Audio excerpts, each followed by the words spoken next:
우리는 누구나 믿음으로 하나님의 나라의 능력을 맛보며 살기를 원합니다. 이 세상의 일반적인 원리로는 설명할 수 없는 기적의 일들, 소경이 눈을 뜹니다.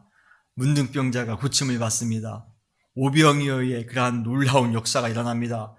이러한 기적의 일들이 우리의 삶 가운데 일상적으로 일어난다면 그것처럼 극적인 인생이 어디 있겠습니까? 성경에 나오는 모든 기적의 이야기는 성경 속에서만 제한된 것이 아니라 전능하신 하나님을 믿는 지금 우리 시대에도 얼마든지 가능한 줄 믿습니다.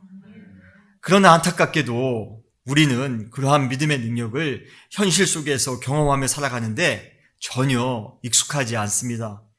전혀 기적이 일어나지 않는 삶, 메마른 삶, 너무 평이한 일상을 우리는 세상 사람들과 똑같이 살아갑니다. 여러분 그러세요? 우리가 전능하신 하나님을 믿는데도 불구하고 우리의 삶 가운데 하나님의 기적을 체험하지 못하며 하나님의 믿음의 능력을 체험하지 못하며 살아가는 경우가 여러분도 많이 계십니까?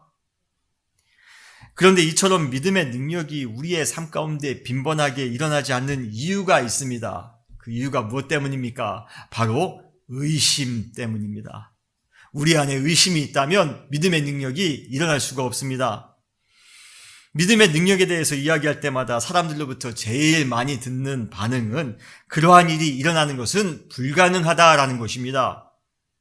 성경에 나오는 모든 능력의 사건들은 다 꾸며낸 이야기이며 그것을 있는 그대로 믿는 것은 어리석은 순수함 때문이다라는 것입니다. 그러면서 자신들의 의심을 그럴싸하게 합리화시킵니다. 그러나 믿음의 가장 큰 적은 의심입니다. 사탄은 우리가 믿음을 가지지 못하도록 방해하기 위해 끊임없이 의심하도록 합니다. 성경을 읽을 때마다 의심하도록 합니다. 기도할 때마다 의심하도록 합니다. 그러나 우리가 의심하는 순간 믿을 수 없을 뿐만 아니라 믿음의 능력이 전혀 우리의 삶 가운데 나타나지 않을 것입니다. 그런데 우리가 이러한 의심의 벽을 뛰어넘지 못하도록 만드는 두 가지 결정적인 의심의 근원이 있습니다. 첫 번째는 하나님의 존재, 하나님의 능력에 대한 불신 때문입니다. 하나님이 계시지 않다는 것이에요. 하나님이 계시지 않기에 하나님께서 행하시는 믿음의 능력이 우리의 삶 가운데 일어나지 않는다는 것입니다. 그러나 그러한 사람들의 대부분은 이성적이고 논리적이라는 자기의 생각의 틀 속에 갇혀 있기 때문에 그 모든 것을 초월하여 역사하시는 하나님의 능력을 경험할 가능성이 전혀 없습니다.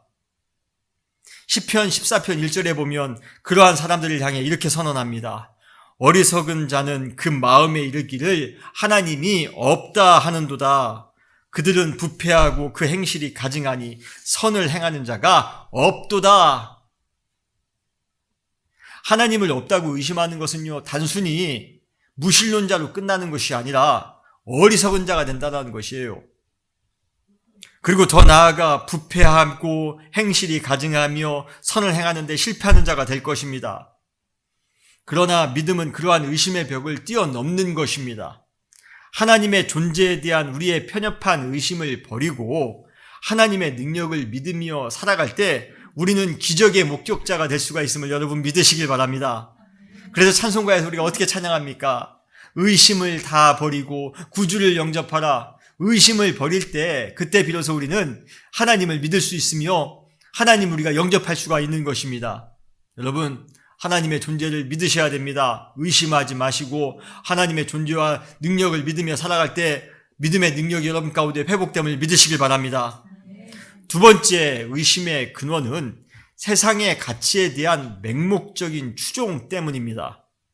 세상을 사랑하는 사람, 세상의 것에만 관심이 있는 사람은 하나님의 능력을 의심할 수밖에 없습니다. 우리 인간은요, 경험한 것만 상상합니다. 그러나 하나님의 능력은 우리의 상상을 초월합니다. 이사야서에 보면 하나님께서 이렇게 말씀하십니다. 이사야서 55장 9절에 보면 우리가 잘 아는 구절이죠. 이는 하늘이 땅보다 높음같이 내 길은 너희 길보다 높으며 내 생각은 너희의 생각보다 높음이니라. 하나님의 생각과 우리 인간의 생각을 함께 비교할 수 없다는 것입니다. 하나님의 신비한 믿음의 능력을 우리 인간의 제한된 두뇌로 측량하는 것 그 자체는 원칙적으로 불가능합니다. 결국 우리의 머릿속에 가득한 세상적인 생각으로는 하나님의 능력을 상상할 수 없기에 우리 인간이 할 수 있는 것이라고는 의심하는 것뿐입니다. 돈이 모든 것을 할 수 있다고 생각하기에 우리는 믿음의 능력을 의심합니다. 과학이 인생의 모든 문제를 해결해 줄 수 있을 것이라 많은 사람들이 생각합니다. 그러기에 그들 입장에서 믿음은 미신인 것뿐입니다. 교회를 세우는 것도, 교회가 부흥하는 것도 돈이 있어야 하고 좋은 건물이 있어야 한답니다. 좋은 시스템이 있어야 되고 좋은 프로그램이 있어야지 교회가 부흥할 수 있답니다. 그렇게 생각하기에 믿음의 역동적인 능력은 교회 안에서도 항상 무시가 됩니다. 눈에 보이는 것, 현실적인 것, 세속적인 가치에만 의지할 뿐 믿음의 차원은 무조건 의심하고 봅니다. 여러분 그러세요?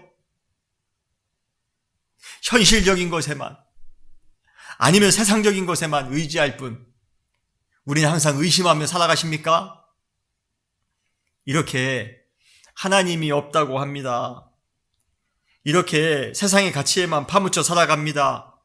믿음을 고리타분한 구시대의 가치로 평가절하합니다.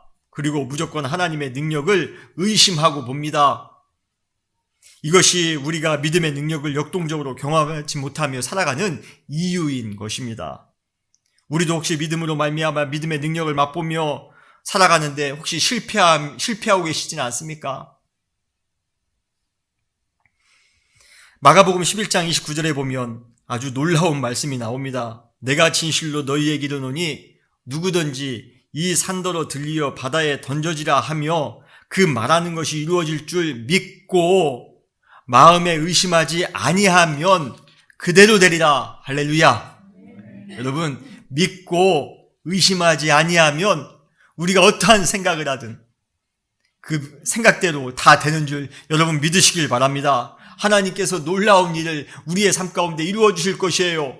그러기에 우리는 의심하지 마시기 바랍니다. 우리 성도는 믿음으로 살아가시기를 바랍니다.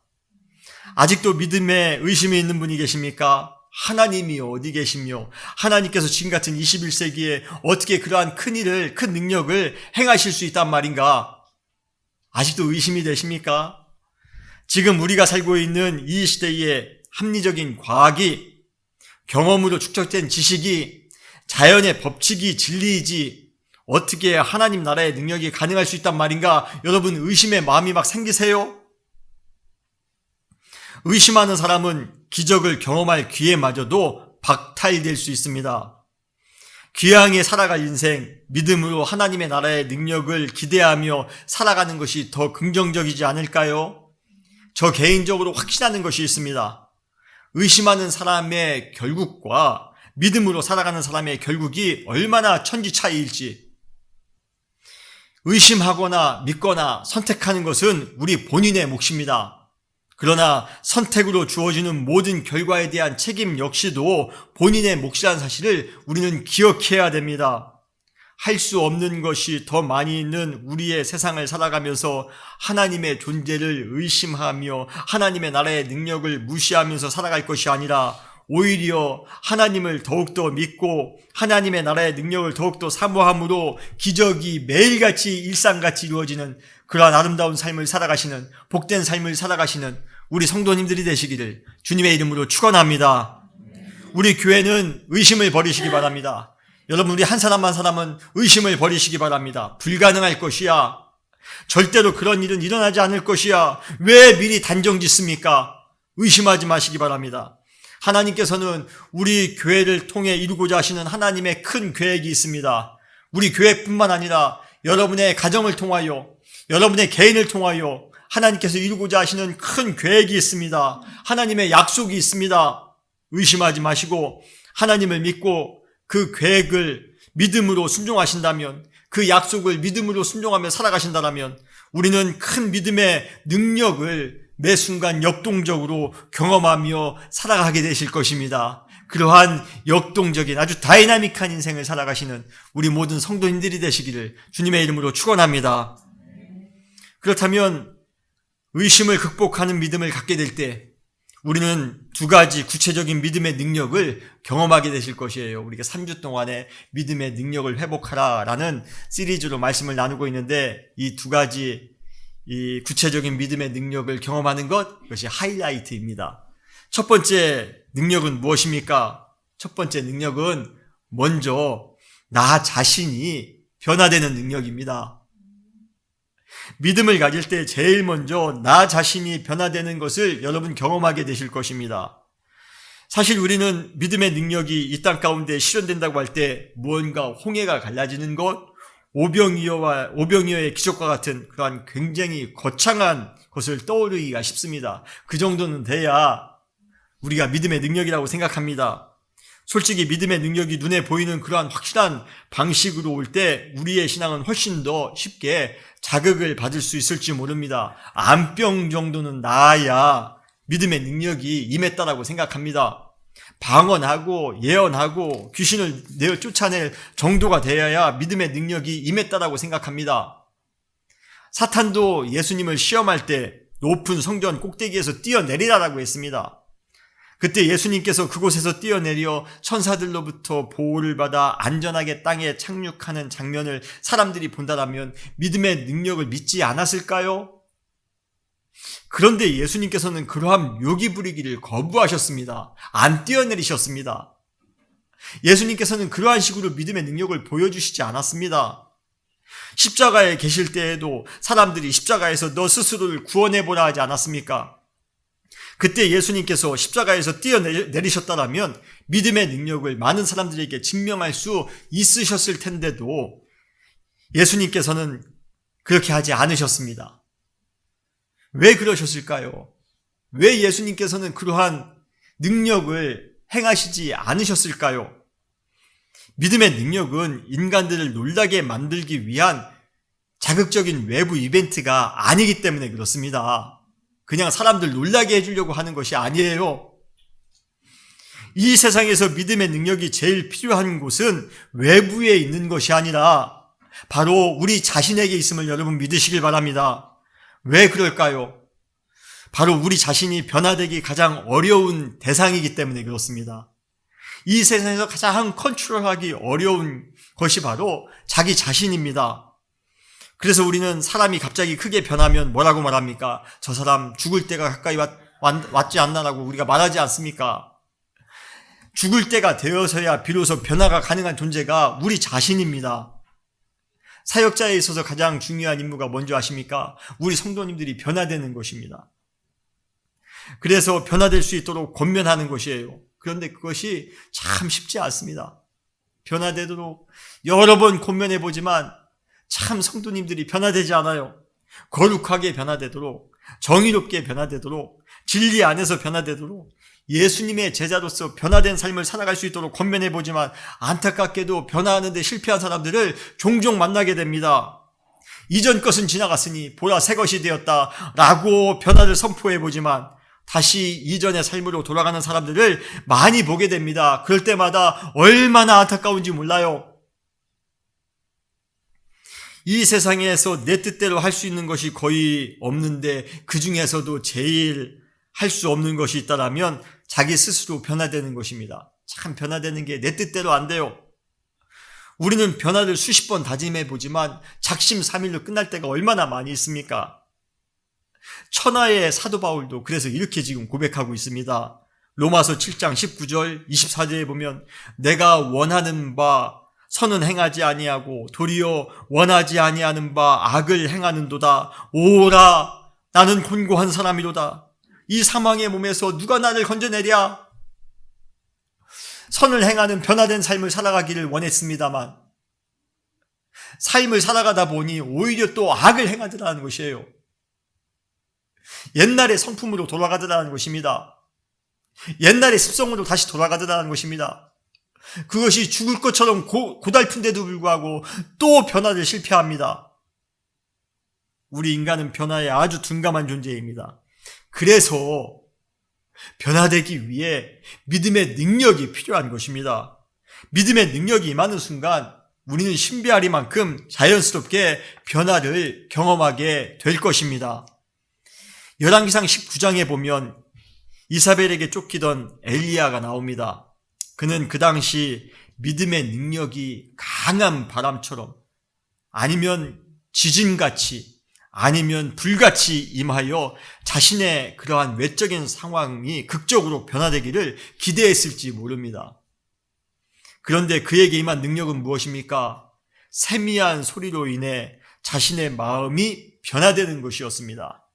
그는 그러한 경험을 통해 믿음의 능력은 환경이 변화되는 것이 아니라 자신이, 내 내면이 변화되는 것이라는 것을 깨닫게 됩니다.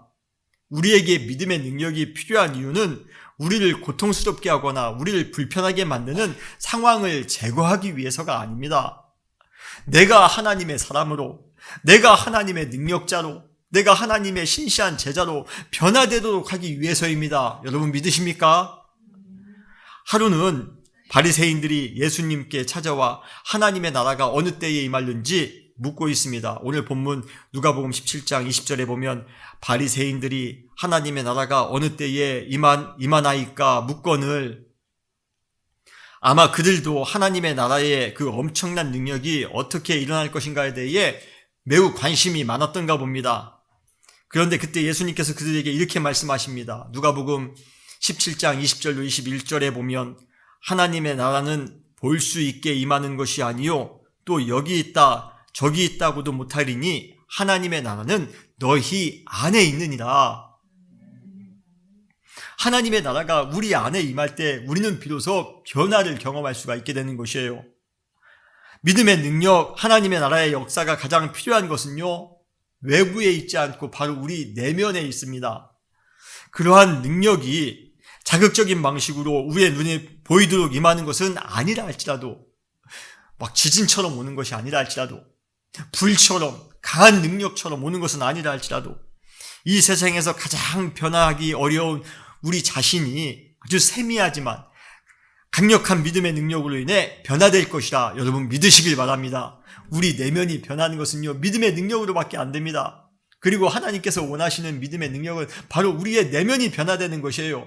그래서 하나님의 나라는 너희 안에 있느니라 말씀하시는 것입니다.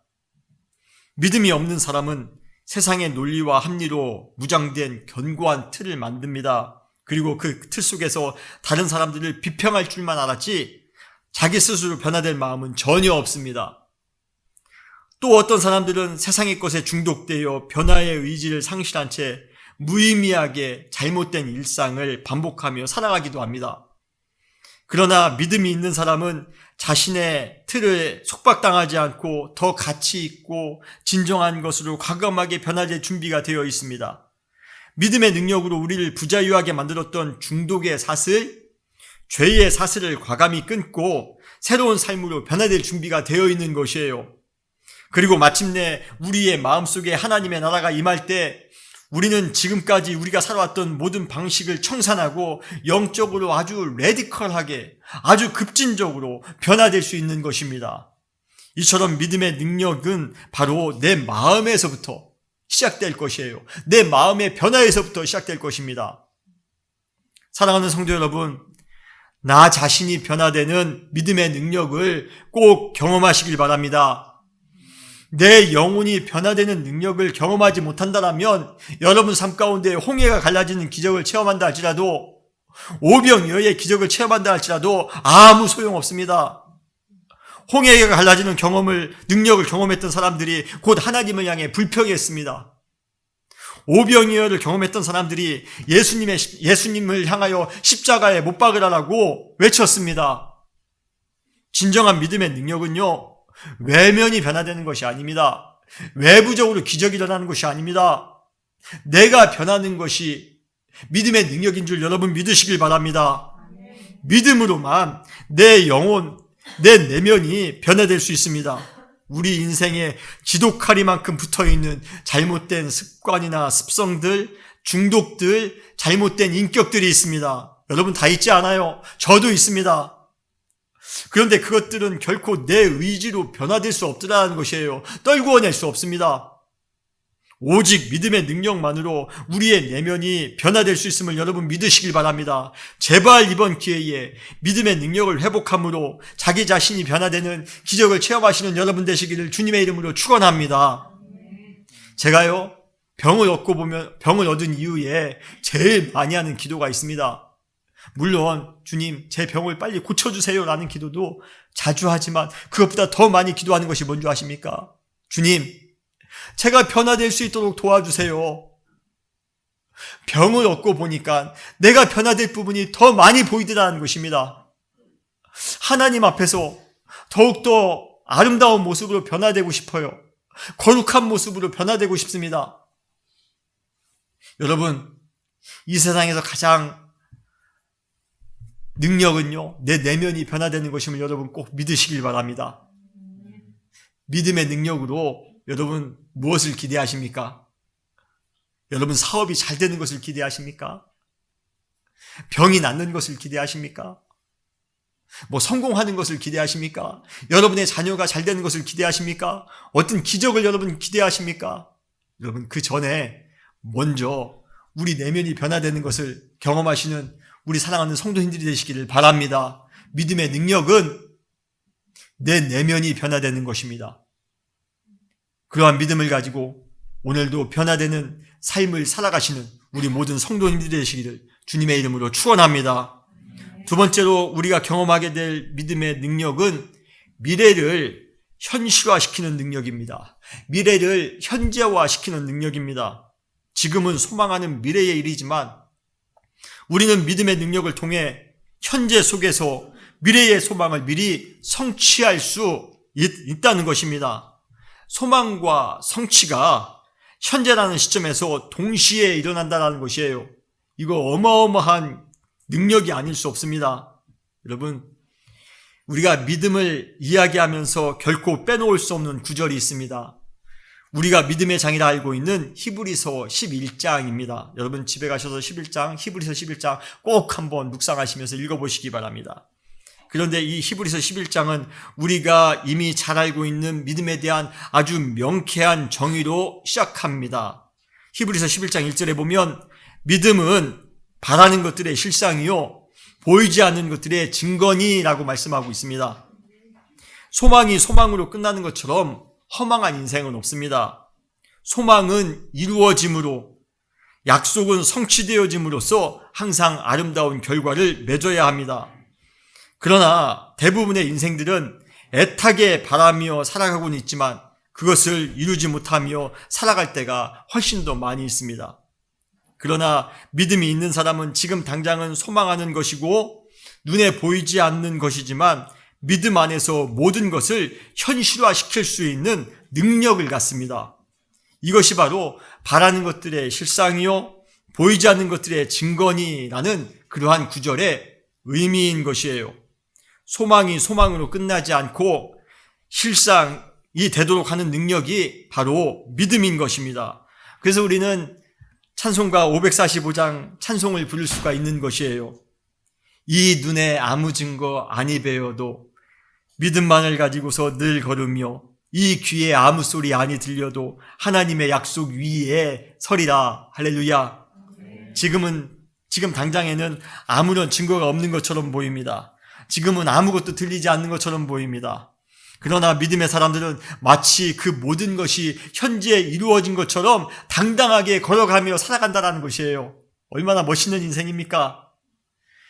이것은 심리적으로 우리가 바랬던 일들이 앞으로 잘 이루어질 것이라 생각하는 긍정적인 마인드 컨트롤하고는 분명히 차이가 있습니다. 잘 될 것이라고 생각만 하는 것일 뿐이지 바라는 것을 현재 성취시킬 수 있는 것은 아닙니다. 그냥 단순히 긍정적인 기대만 하는 것뿐입니다. 그러나 믿음은 미래에 바라는 일이 현재 이루어진 것처럼 믿고 살아간다는 점에서 긍정적인 마인드 컨트롤하고는 확연하게 다릅니다. 하나님의 나라를 소망하는 것에 있어서도 마찬가지예요.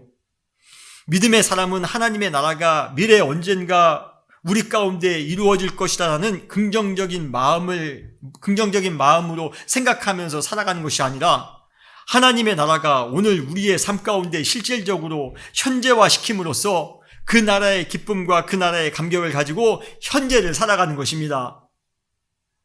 그래서 오늘 본문 누가복음 17장 20절 21절에 보면 하나님의 나라는 볼 수 있게 임하는 것이 아니요 또 여기 있다 저기 있다고도 못하리니 하나님의 나라는 너희 안에 있느니라 라고 말씀하고 있는 것입니다.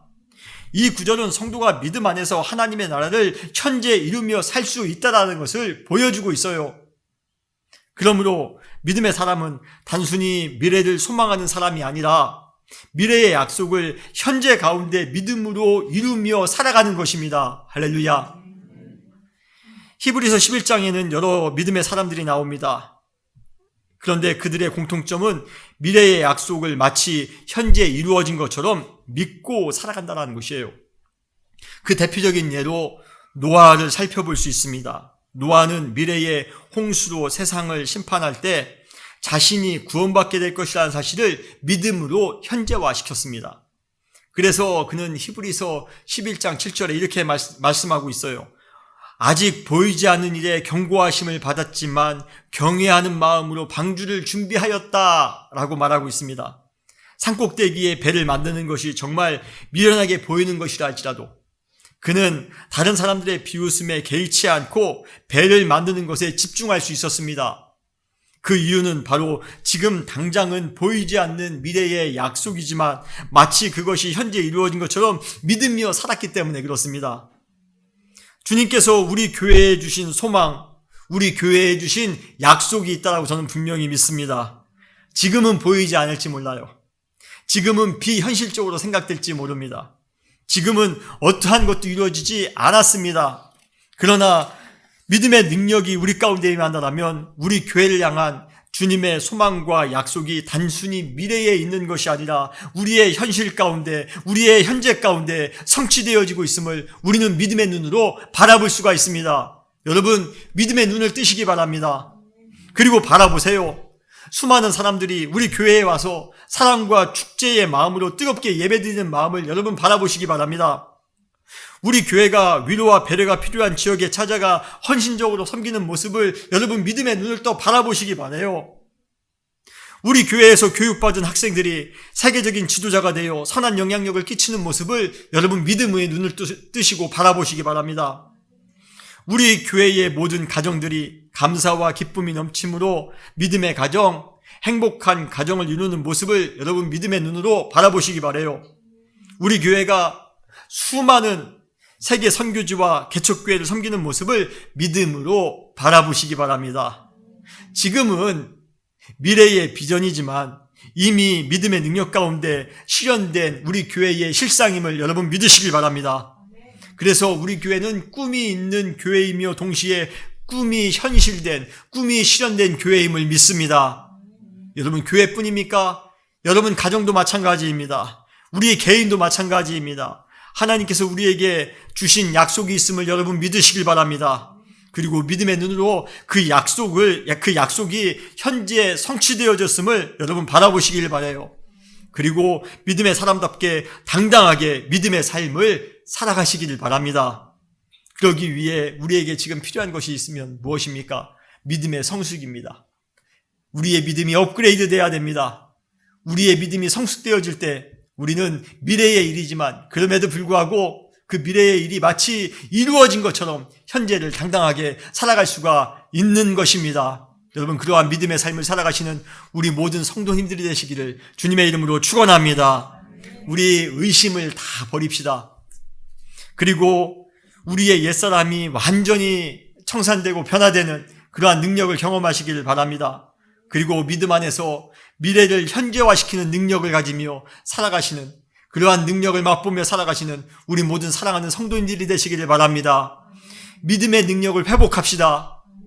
믿음의 능력이 회복되어질 때 우리의 삶은 아주 역동적이며 아주 하나님의 능력과 기적으로 가득 채워지게 될 것이에요. 그러한 삶을 살아간다면 얼마나 행복할까요?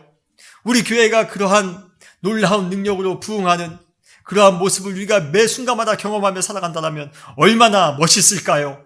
그러한 교회가 되기를, 그러한 가정과 그러한 성도님들이 되시기를 주님의 이름으로 축원합니다. 다 같이 기도하시겠습니다.